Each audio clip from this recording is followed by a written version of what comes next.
Classification of money, मतलब limit होती है।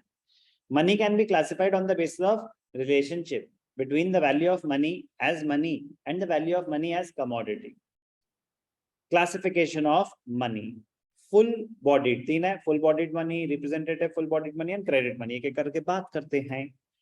full bodied money, any unit of money whose face value and intrinsic value are equal। intrinsic value उस चीज की actual worth, कि अगर सिक्का है तो सिक्के में जो मटेरियल यूज हो रहा है उसकी वर्थ, और फेस वैल्यू उसके ऊपर लिखा क्या है, 5 रुपए लिखा है, और मेटल जितना यूजर है वो भी 5 रुपए का है।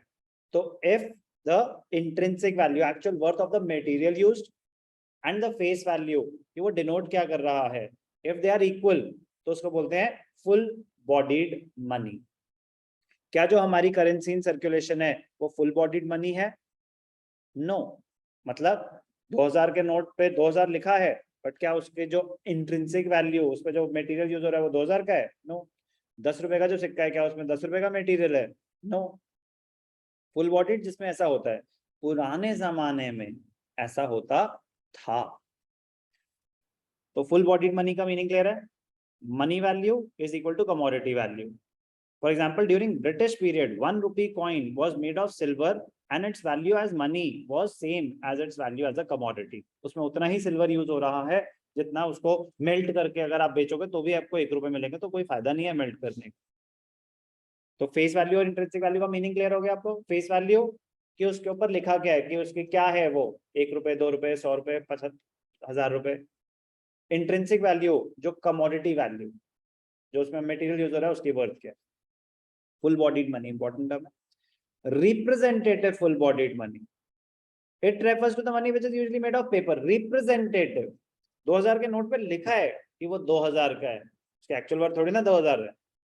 The value of representative full bodied money is much higher than its value as a commodity. Face value is much higher than the intrinsic value. Important terms हैं, बट समझा दिया आपको। It is accepted as money as it can be conveniently used for carrying out transactions. Such a type of paper money is 100% backed by metallic reserve of gold or silver and is redeemable at the option of holder. For example, in case of convertible paper receipts, a person can exchange the amounts stipulated on the paper receipt for an equal value of gold. मतलब आप चाहो तो बोल सकते हो कि मुझे gold दे दो इसका, फुल्ली कन्वर्टेबल। बट ये होता था पुराना होता था। क्या पुराना रूल क्या होता था? आरबीआई जितने भी नोट छापेगा, आरबीआई जितने भी नोट छापेगा उसके पास इक्विवेलेंट वैल्यू ऑफ गोल्ड होना चाहिए। उसके पास क्या होना चाहिए? Equivalent value of gold. अब ऐसा नहीं है, अब ऐसा नहीं है।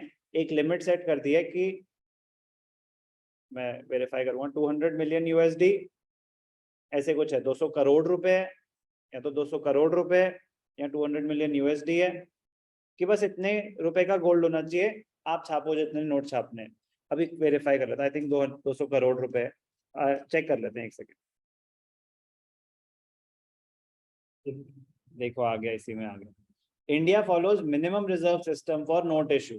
Under the system central bank is required to keep minimum reserve of gold and foreign exchange worth 200 crore, and on this basis RBI can issue any number of notes or मतलब coins तो मिनिस्ट्री ऑफ फाइनेंस, बट जितना मर्जी पैसा छाप सकते हैं। तो contradiction हो गया ना। देखो, such type of paper money is 100% backed by metallic reserve gold। तो पहले ऐसा होता था कि इंडिया में जितने भी नोट छपते थे उसके अगेंस्ट बैकअप आपको क्रिएट करना पड़ेगा गोल्ड का। अब उन्होंने कहा कि 200 करोड़, यार कितना गोल्ड ब्लॉक करके बैठे रहोगे, 200 करोड़ बहुत है, छापो जितने नोट छापते।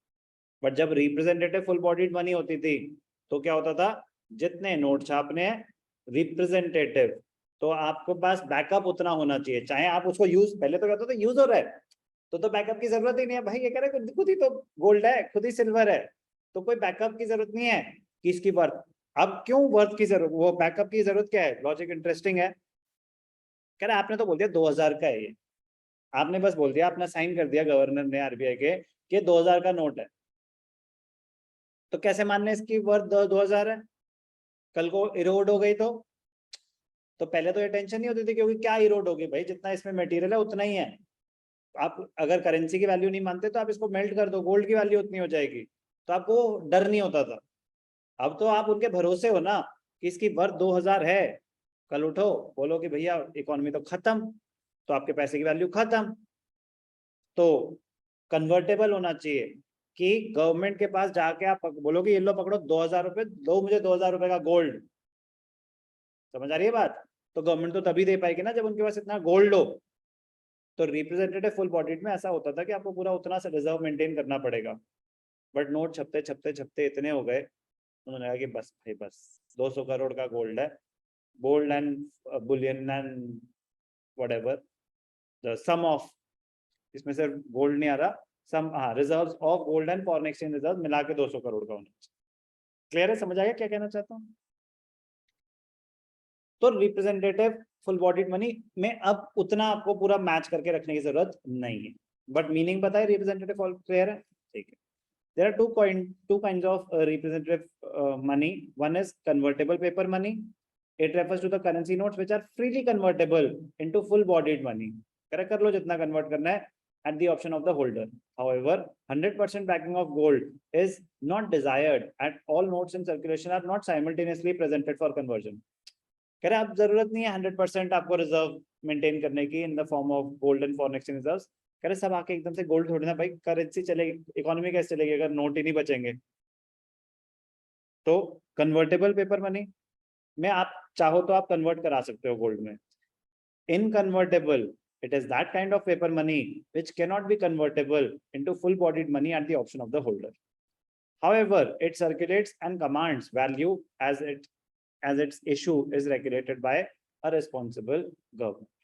कन्वर्टेबल को आप कन्वर्ट करा सकते हैं गोल्ड में, इनकन्वर्टेबल को नहीं करा सकते।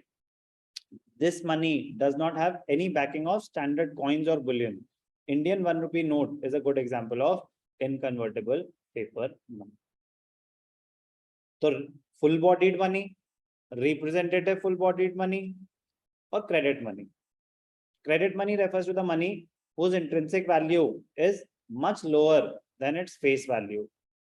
For example, 100 रुपए का note, but we would get a much lower value. तो जो आपके कॉइन वही नोट वोट हो गए, तो इसमें क्या हो गया? क्रेडिट मनी, जो बैंक छापे जा रहे हैं। Token coins, representative token money, circulating promissory notes, demand deposits in the bank. तो आपका बैंक बैलेंस है, वो तो क्रिएटेड है, आरबीआई ने थोड़ी ना छापा है वो। बात समझ आ रही है?